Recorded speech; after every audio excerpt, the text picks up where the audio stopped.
सा देश के हालात समझ लेते हैं, पिछले 2 महीने के हालात। आगरा के एक तरुण थे, उनकी नौकरी चली गई, घर चलाने के लिए कुछ छोटा मोटा काम किया, कर्जा लिया, आर्थिक तंगी इस कदर बढ़ गई कि फंदे से लटकती हुई उनकी लाश मिली और पास ही बेटे और मां की भी लाश पड़ी थी।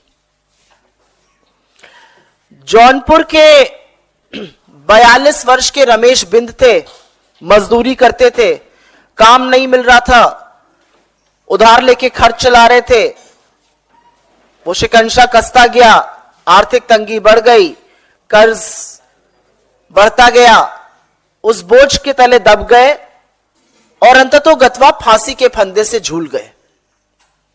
पिछले हफ्ते ब्रजेश पाल ने एक नोट लिखा और अपनी सारी डिग्रियां जला दी और कहा इन डिग्रियों का मतलब ही क्या है जब इनसे नौकरी नहीं मिलनी है, तंग आ चुका हूं। और उसके बाद उन्होंने खुदकुशी कर ली।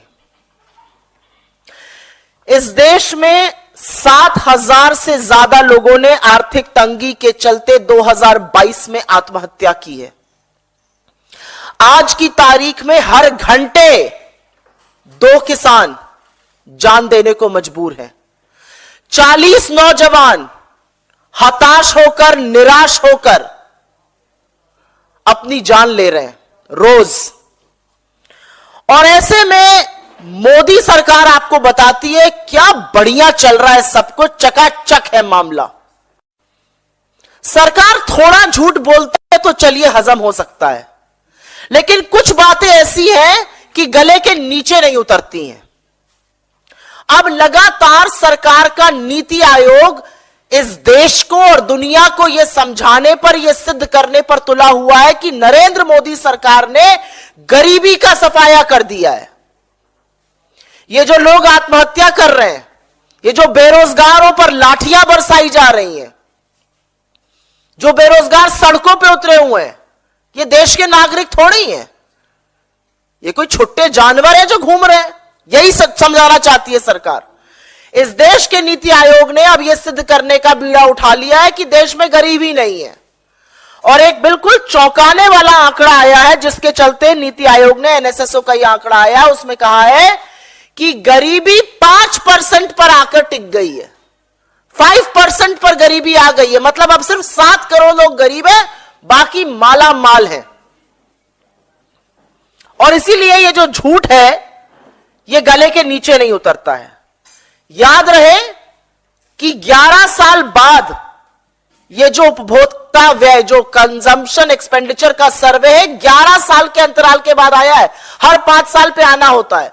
2017-18 का सर्वे सरकार ने कहा था क्वालिटी नहीं ठीक है, इसलिए विड्रॉ कर लिया गया था। असलियत यह थी कि नोटबंदी और एक फ्लॉड जीएसटी के चलते, गब्बर सिंह टैक्स के चलते वो 40 साल के सबसे निचले स्तर पर पहुंच गया था। तो वो दिखाने की हिम्मत नहीं थी सरकार की, इसलिए दिखाया नहीं गया था। अब चुनावी दौर है, चुनाव से प्रेरित सर्वे खूब दिखाई जाएंगे। उनमें से एक दिखाया गया है, ताल ठोक कर बोला जा रहा है 5% ही अब गरीब इस देश में रह गए हैं। लेकिन अगर इन्हीं की रिपोर्ट आप मान लीजिए, हम चलिए इस रिपोर्ट का खंडन ही नहीं करते, हम इसी रिपोर्ट पर चर्चा करते हैं। इसी रिपोर्ट की बाल की खाल अगर खोलने पे आ जाए तो देखिएगा असलियत क्या है। असलियत यह है कि इस देश के सबसे गरीब 5% लोग अपनी दिन की गुजर बसर सिर्फ और सिर्फ 46 रुपए रोजाना पर कर रहे हैं। उसमें उनका भोजन है, उसमें रोटी, कपड़ा, दवाई, पढ़ाई जैसी चीजें हैं। सिर्फ और सिर्फ 46 रुपए। यह असलियत है अगर इस सर्वे के मुताबिक ही चला जाए। लेकिन सरकार उस सुर्खी को दबाना चाहती है, पर सच की वो ताकत है कि सच उभर कर निकल ही जाता है। यह सर्वे 2 चीजें सिद्ध करता है और अभी आंकड़ों के साथ आपको बता देती हूं क्या। यह सर्वे शहर और देहात के बीच की जो बढ़ती हुई खाई है, एक जो शहरी हिंदुस्तान और जो ग्रामीण हिंदुस्तान है, उसके बीच की जो बढ़ती हुई खाई है उसको सिद्ध करता है। और यह सर्वे पूरी तरह से अमीरों और गरीबों के बीच में लगातार बढ़ते फासले को, जिसकी बात कांग्रेस पार्टी, जिसकी बात हमारे नेता राहुल गांधी, जिसकी बात हमारे अध्यक्ष श्री खड़गे जी लगातार करते हैं। अमीरों और गरीबों के बीच में बढ़ती हुई असमानता को, बढ़ते हुए फासले पर यह सर्वे, सरकार का यह सर्वे खुद मोहर लगाता है। अभी आपको 2 मिनट में समझा देती हूं कैसे। इस सर्वे के मुताबिक शहर में रहने वाले 5% सबसे अमीर लोग, शहर में रहने वाले 5% सबसे अमीर लोग, शहर ही में रहने वाले 5% सबसे गरीब लोगों से 10 गुना ज्यादा खर्च करते हैं, 10 गुना। और गांव में रहने वाले 5% सबसे अमीर लोग, गांव में ही रहने वाले 5% सबसे गरीब लोगों से 8 गुना ज्यादा खर्चा करते हैं। एक आंकड़ा आपके सामने रख देती हूं और यह आंकड़ा रखना जरूरी है। इस आंकड़े के मुताबिक ग्रामीण क्षेत्रों में 5% सबसे अमीर 350 रुपया खर्चा कर रहे हैं और उसी ग्रामीण क्षेत्र में सबसे गरीब 46 रुपए खर्चा कर रहा है। शहर में 700 रुपए सबसे अमीर खर्चा अगर कर रहा है तो शहर में सबसे गरीब औसतन 67 रुपए खर्चा कर रहा है। यह जो वी शेप्ड रिकवरी की बात सरकार करती थी, या तो इनको अंग्रेजी का अल्फाबेट वी का मतलब नहीं पता है या ये जानना नहीं चाहते, क्योंकि ये पूरी तरह से जो के शेप्ड रिकवरी होती है वो दिखा रहा है। अमीर इस देश का लगातार अमीर होता जा रहा है और गरीब निरंतर गरीब होता जा रहा है। इस आंकड़े के बाद सरकार किस मुंह से कह सकती है कि 5% गरीब है, और साक्ष्य एक के बाद एक उसकी पुष्टि करते हैं। चलिए आपकी बात मान लेते हैं, 5% लोग ही गरीब रह गए। 140 करोड़ की जनता में 5% गरीब मतलब 7 करोड़ लोग। आपको 7 करोड़ लोग अगर गरीब हैं तो 81 करोड़ लोगों को मुफ्त राशन इसलिए देना पड़ रहा है कि अगर आप ना दीजिए तो वो भूखमरी से मर जाएंगे। यह असलियत है और यह असलियत सरकार जानती है। आज अगर 5% ही लोग गरीब हैं, अगर 7 करोड़ ही गरीब हैं, तो 35 करोड़ लोगों के पास आवागमन का कोई साधन क्यों नहीं है? न कार है, न गाड़ी है, न 2 पहिया वाहन है, न साइकिल है। 35 करोड़ लोगों के पास ऐसा कैसे है? और एक आंकड़ा आपकी जानकारी के लिए बता देती हूं। यूपीए के शासनकाल के दौरान 2 पहिया वाहन की जो सेल होती है, जो बिक्री होती है, उसकी वृद्धि की दर 9% थी। और 2 पहिया वाहन कौन खरीदता है? मध्यम वर्ग, निम्न मध्यम वर्ग, गांव देहात के लोग। 9% ग्रोथ रेट थी, वो 0.7% है इस सरकार की औसतन। 2 पहिया वाहन या साबुन, मंजन, तेल, इस तरह की जो एफएमसीजी की वस्तु होती है, उसमें जो बिक्री में गिरावट आई है रूरल एरियाज में, वो क्यों आई है? वो क्या सिद्ध करता है? वो यह सिद्ध करता है कि लोग खर्च नहीं कर पा रहे हैं। चलिए 7 करोड़ गरीब हैं, 45 करोड़ लोग ऐसे हैं जिनके पास टीवी नहीं है। क्यों नहीं है भाई टीवी? ये सरकार के आंकड़े, ये हमारा कोई आंकड़ा नहीं है। 7 करोड़ अगर गरीब है तो कैंसिल कर दीजिए सबके राशन कार्ड, लेकिन आप ऐसा करने की हैसियत और हिम्मत नहीं है, क्योंकि गरीबी इस देश में बढ़ी है, गुर्बत इस देश में बढ़ी है। लोग लाचार होकर आज आत्महत्या कर रहे हैं, क्योंकि कमर तोड़ महंगाई, बेरोजगारी और आर्थिक असमानता ने जीवन दूभर कर दिया है। जिस गरीबी की हम बात कर रहे हैं उसकी पुष्टि सरकार का ही एक आंकड़ा करता है। हम सब बड़े हुए, हम सब लोग मिडिल क्लास के लोग हैं। घर पर यह सिखाया गया कि अगर 100 रुपए कमाओ तो 20-30 रुपए तो बचा ही लो। एक कहावत भी कही जाती है, उतने पांव पसारिए जितनी लंबी चादर है। यही कहा जाता है हर बच्चे को। मुझे लगता है आप में से बैठे हुए लोगों को यही सिखा के बड़ा किया जाता है कि अगर 100 रुपए पास में है तो 20-30 रुपए बचाने की कोशिश करो। और सेविंग हमारा कल्चर है, इसलिए भारत का जो घरेलू सेविंग रेट है, the house hold saving rate, वो जीडीपी का करीब करीब 11% से ऊपर होता था सिर्फ 2 साल पहले। 2 साल में वो गिरकर 5% आ गया है जीडीपी के अनुपात में। तो इंसान अपनी सेविंग से कब निकालता है? आपसे मैं पूछती हूं, आप अपनी बचत के खाते में से, अपनी सेविंग में से, जो आप आगे के लिए, बच्चे की पढ़ाई के लिए, घर खरीदने के लिए, कहीं बाहर जाने के लिए, शादी ब्याह के लिए बचाते हैं, वो आप कब छूते हैं? अपनी जमा पूंजी को एक एवरेज मिडिल क्लास इंसान तभी छूता है जब जीना दूभर हो जाता है।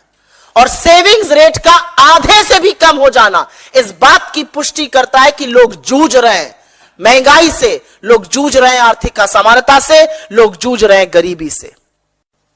हमारे सरकार से कुछ सवाल है और वो सवाल जरूरी है। इस तरह के भ्रामक सर्वे लाकर आप इस देश की क्रेडिबिलिटी पर, डेटा की साख पर देश की आर्थिक क्रेडिबिलिटी को ध्वस्त क्यों कर रहे हैं?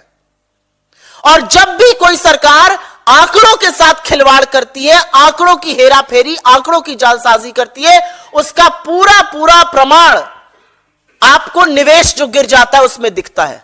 आज प्राइवेट सेक्टर भी इन्वेस्ट नहीं कर रहा है और एफडीआई भी लगातार निरंतर 3 साल से गिर रही है। 16 साल के सबसे निचले स्तर पर आकर एफडीआई खड़ी है, क्योंकि लोगों को अब आपके आंकड़ों पर यकीन नहीं है। हिंदुस्तान की एक क्रेडिबिलिटी थी, एक साख थी कि हम कुछ भी करते हैं, हम अपने आंकड़ों से खिलवाड़ नहीं करते हैं।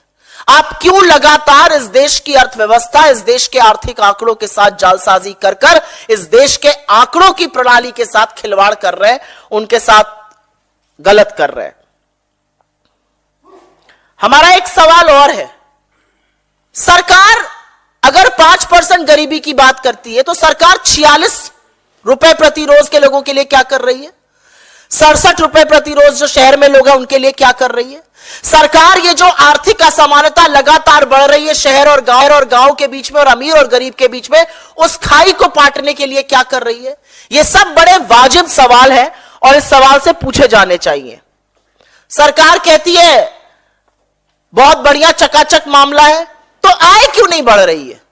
क्या सरकार की कोई एजेंसी ये देखेगी कि अगर आय नहीं बढ़ रही है और खर्च ज्यादा हो रहा है उसका असर क्या हो रहा है? क्या सरकार की कोई एजेंसी ये देखना चाहती है कि सेविंग रेट क्यों गिर रहा है, लोग अपनी भविष्य की जमा पूंजी से क्यों पैसा निकालने को मजबूर है?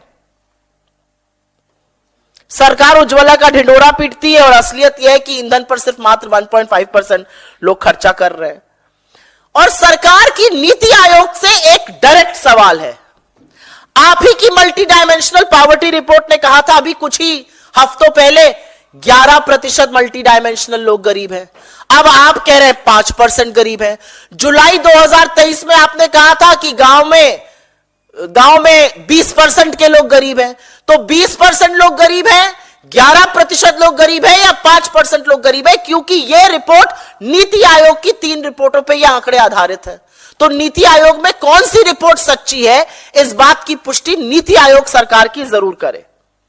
और असलियत यह है, अगर विश्लेषकों की माने तो यह सब इसलिए किया जा रहा है क्योंकि जो महंगाई की लगातार बढ़ती हुई दर है, सीपीआई जो कंज्यूमर प्राइस इंडेक्स है, जो रिटेल इन्फ्लेशन जिसको कहते हैं, जो लगातार 6% से या तो बाहर है या 6% के करीब है, जो 4% होना चाहिए था उसकी सीमा रेखा से लगातार बाहर है, उसमें फेरबदल करने की कोशिशें की जा रही है कि किसी तरह से उसको भी जालसाजी करके नीचे लाया जा सके और फिर टीवी पर बददिमाग प्रवक्ता और मुंह बोले मंत्री पीठ ठोक ठोक कर कहे हम तो महंगाई की दर को नीचे ले आए। और अंत में मैं सिर्फ इतना कहूंगी कि सरकार ने और पीआईबी की प्रेस विज्ञप्ति यह मानती है कि advisory committee national account statistics ने उनके जीडीपी के बेस ईयर को 2017-18 में बदलने का सुझाव क्यों ठुकराया, क्यों वो आंकड़ा छिपाया गया, क्यों वो आंकड़ा नहीं आया, ये बात सरकार बताए। हमारे हिसाब से इस मंच से हमारी एक ही मांग है कि आंकड़ों के साथ जालसाजी और खिलवाड़ बंद कर दीजिए। अपने नैरेटिव के लिए इस देश की आंकड़ों की साख पर प्रहार मत कीजिए। आप ही का आंकड़ा अगर मान ले तो 46 रुपए प्रतिदिन पर 5% इस देश की आबादी गुजर बसर करने को मजबूर है। उसी में खाना, उसी में पढ़ाई, उसी में दवाई, उसी में कपड़ा, उसी में रोटी करने को मजबूर है। उनके बारे में यह सरकार क्या कर रही है? और मैंने कुछ लोगों का नाम लेके यहां पर साक्ष्य दिए थे। अगर सब ठीक है तो ये जो सड़कों पर बेरोजगार घूम रहे हैं इनकी स्थिति क्यों नहीं सुधर रही है? अगर सब ठीक है तो 2 किसान हर घंटे आत्महत्या क्यों कर रहे हैं? अगर सब ठीक है तो 2022 में 7,000 से ज्यादा लोगों ने अपनी जान क्यों ली आर्थिक तंगी?